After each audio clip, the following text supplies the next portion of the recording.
I'm Brian Carpenter, host of Fresh Air at 5, a part of the Education Podcast Network, just like the show you're listening to now. Shows on the network are individually owned and opinions expressed may not reflect others. Find other interesting education podcasts at edupodcastnetwork.com. Hello, Empowered Principals. Welcome to episode 354.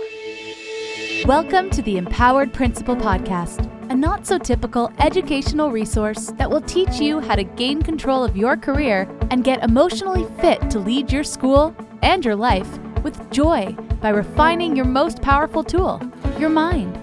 Here's your host, Certified Life Coach, Angela Kelly Robeck.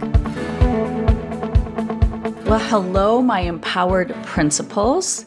Happy Tuesday. Today's podcast is going to be slightly different than my other podcasts. I'm not going to teach you a concept or explain a situation or try to inspire you into something innovative. Today, I want to offer a practice for grounding yourself. You can use this practice at any time of the year. And I know that the beginning of the year is very stressful, and then you hit October, the fall dip happens, and then there's another cycle that you're in. You're in a fatigue cycle. You're worn out.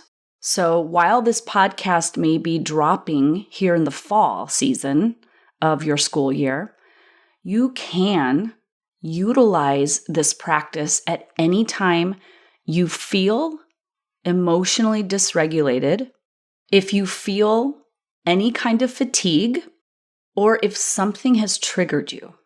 So I'm going to give you the practice in terms of the fall dip, the fatigue, because that's what's relevant right now.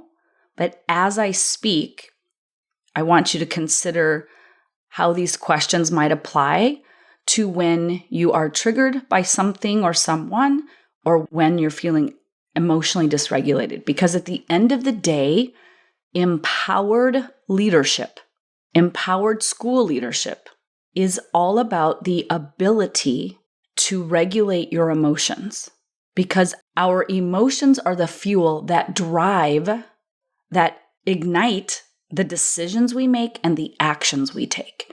So we want to be in control of the fuel driving our decisions and actions.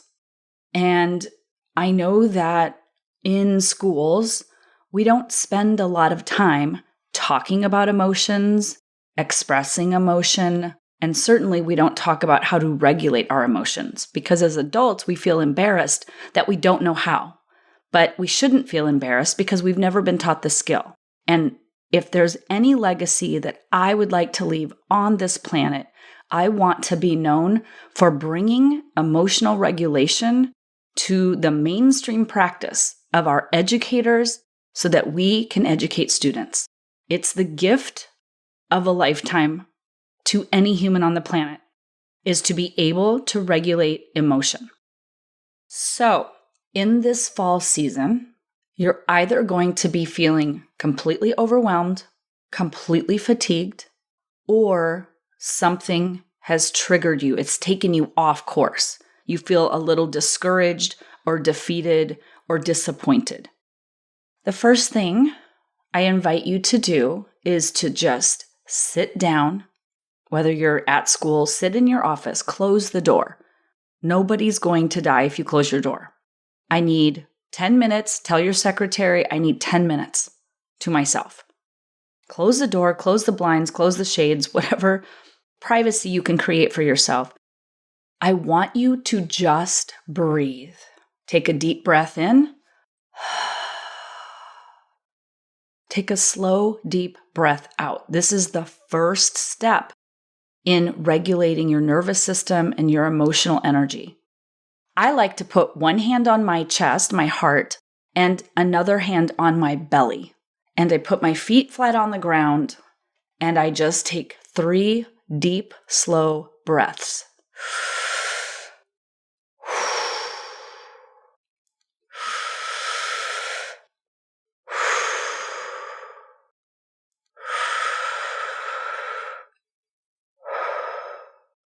I already feel different. And from there, I can ask myself, how am I feeling right now? See if you can label the emotion in your body, the energetic energy in there, the little zippity zappities that you feel inside. Another question you can ask is, what's coming up for me today? You might find it easier to brain drain all of the thoughts zipping through your mind than to actually label the emotion. You might say, I don't know how I'm feeling right now. I'm a little this and a little that. And it comes out in the form of thought versus emotion.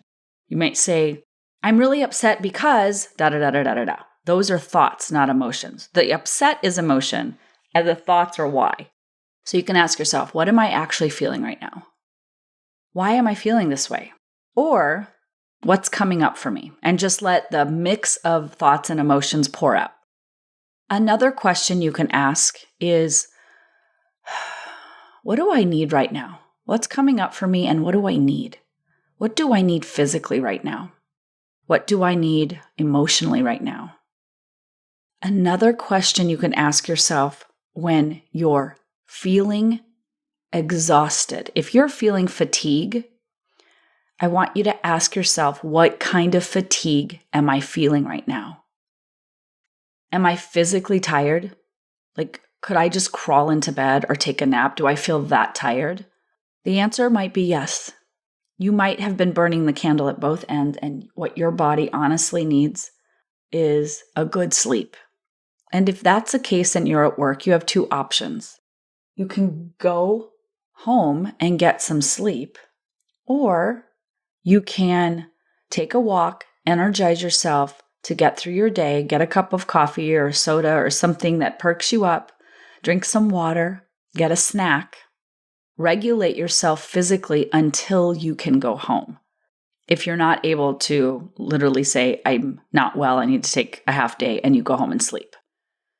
I want you to consider that your physical fatigue matters. And if you don't listen in to it, it will start to manifest in other ways.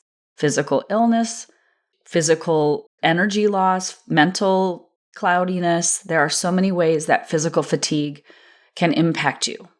But as school leaders, there are other kinds of fatigue. There's mental fatigue. You're just tired of making decisions all day long, tired of solving problems, tired of thinking of solutions, tired of figuring out hacks and tricks to get the systems working properly. You might be emotionally fatigued, drained from situations with students, behavior issues, teachers complaining, teacher conflict, parent conflict, the school board coming down at you, the district coming at you sideways, the district changing priorities. You might be mentally, physically, and emotionally fatigued. You want to ask yourself, what is coming up for me? And then my favorite question of all is to ask, what do I need right now? What do I actually need right now? Do I need food? Do I need water? Do I need to take a walk? Do I need to go be in a classroom with kids? Do I need to take a moment for myself?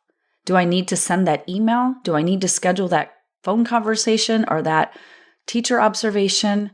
What is nagging at me? What would bring me back to center? What would help me feel grounded right now? What's the one thing that would just feel so good if it weren't on my heart, my mind, my soul? Is it something at home that you need to take care of? Is it something personal? You haven't been to the dentist or the doctor or a hair appointment? Is it you haven't been spending time with your partner or spouse? Is it that you haven't been spending time with your own children because you've been so busy with your kids at school? Is there a new teacher that you forgot to check in with? Is there something weighing on you that if you just went and did it right now in this moment, you would feel so much better? The most important skill that you can learn as a school leader is the practice of emotional regulation. And you do that by tuning in with your body. And you can say some things to yourself. When you are triggered, you can calm your nervous system down. When your nervous system is triggered, typically what's happening is that you feel unsafe. There is something that is telling you, ding, ding, ding, alert, alarm, there is danger ahead. I do not feel safe. You might not feel physically safe. You might not feel emotionally safe, or you might not feel mentally safe. Somebody may have said something that has got into your brain and you can't get it out and you're spinning on it. Or maybe somebody has triggered you emotionally. Or maybe you do feel physically afraid of a parent. I've had this happen. Physical fear. When you're afraid, go into your safe space, put your hand on your heart and your hand on your belly, or two hands on your heart, or you can put your hands on your legs and ground your feet and just say, right now, in this moment, I am safe. It is safe for me to be here. It is safe for me to lead this school. It is safe to be a school leader. I am safe. And then list how you are safe. I'm in this space. I'm all alone. There's nobody here. I will be okay. I'm safe in this moment. The practice of self-regulation is one of the most empowering practices a school leader can invest time and energy into. If you want to learn more about how to regulate your emotions and become a master at emotional regulation, I invite you into EPC. Doors will be opening in November. We teach this skill. We do it as a practice every day, every week. You will be a different leader, a more empowered leader when you master the skill of self-emotional regulation. Have a beautiful week. Take care of yourselves. I care about you. I love you deeply. Thank you for the work you're doing. Have an amazing week. I'll talk to you guys next week. Take good care. Bye. Thanks for listening to this episode of the Empowered Principal Podcast.